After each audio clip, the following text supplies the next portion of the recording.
Salah satu hal yang terpenting yang Islam telah perhatian dalam ajaran dan syariatnya adalah membangun kepribadian Muslim yang mandiri atau merdeka, ya, Muslim yang independen. Jadi kalau kita lihat di banyak syariat Allah Subhanahu wa taala dan juga syariat yang telah diajarkan oleh Rasul kepada kita, itu umumnya mengajak kita untuk menjadi Muslim yang independen, untuk menjadi Muslim yang merdeka.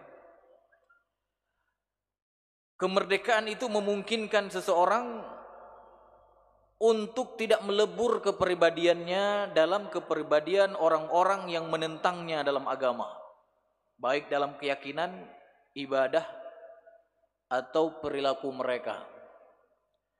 Muslim, Bapak Ibu dirahmati Allah, adalah pembawa pesan terbesar. Jadi semua kita yang hari ini insya Allah, ya, diterima Islam dan iman kita. Kita ini semua adalah pembawa pesan terbesar dan agama yang paling sempurna. Jadi di pundak-pundak kita, Pak, ada pesan besar dan agama yang paling sempurna. Itu yang harus kita sadari. Kalau kita tidak menyadari itu, maka kita akan merasa hina, merasa lemah, merasa rendah di hadapan manusia. Padahal Allah Subhanahu wa taala mengatakan, kalian jangan merasa rendah, jangan merasa hina. Wa antumul a'launa, kata Allah. Kalian itu adalah tinggi. Ya, karena kenapa?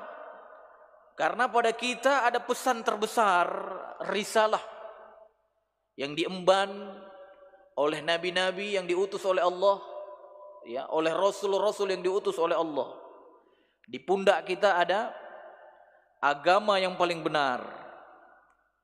Allah telah memilih kita, Bapak Ibu dirahmati Allah, sebagai muslim, ya, untuk setia pada agama ini yang merupakan jalan menuju kebahagiaan dunia dan akhirat.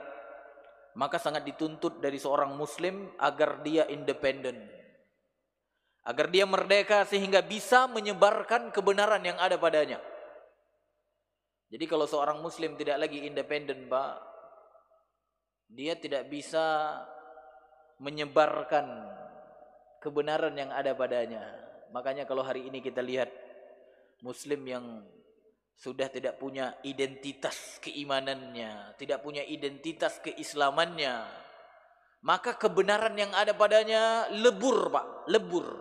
Orang-orang di sekitarnya tidak bisa mengambil kebenaran itu. Bahkan orang-orang di sekitarnya menjadi bingung, apa sebenarnya yang diajarkan oleh si fulan. Seorang muslim harus menjadi pemimpin, Bapak Ibu. Kepribadiannya tidak boleh larut dalam diri orang lain, melainkan orang lainlah yang harus larut dalam dirinya. Dia harus diikuti, bukan mengikuti. Pemimpin, bukan dipimpin. Karena bersamanya ada kebenaran yang dibutuhkan oleh umat manusia. Bersamanya ada petunjuk yang menyelamatkan dari kesesatan pikiran dan kesimpang siuran. Ya, Masya Allah, Bapak Ibu dirahmati Allah. Kalau seorang muslim itu dipimpin, apalagi dipimpin oleh musuh-musuh Allah, maka kebenaran yang ada padanya kira-kira bisa enggak disebarkan, Pak? Enggak bisa. Ya. Yang tersebar apa?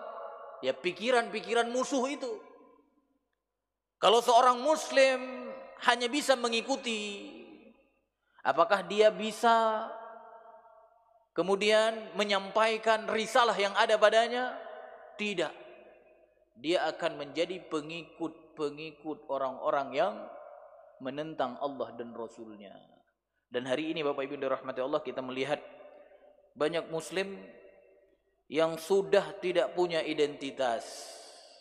Bahkan ada yang rela dipimpin oleh musuh-musuh Allah.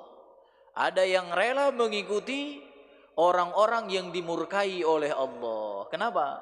Karena dia tidak menjadi muslim yang independen. Jika kepribadian seseorang muslim hilang, Bapak Ibu dirahmati Allah, ia akan menjadi peniru orang lain. Maka kebenaran dan agama yang benar bersamanya akan hilang. Kejahatan terbesar terhadap agama adalah kehilangan Islamnya, kehilangan kepribadian dan identitas keimanannya. Dan kemudian ia menjadi peniru orang-orang yang menentangnya dalam agama, baik dalam keyakinan, ibadah maupun perilaku. Oleh karena itu Bapak Ibu dirahmati Allah, Islam selalu mengarahkan dalam banyak syariatnya atau dalam banyak bentuk ajaran-ajaran di dalam Islam untuk mencapai kemerdekaan dalam kepribadian seorang muslim.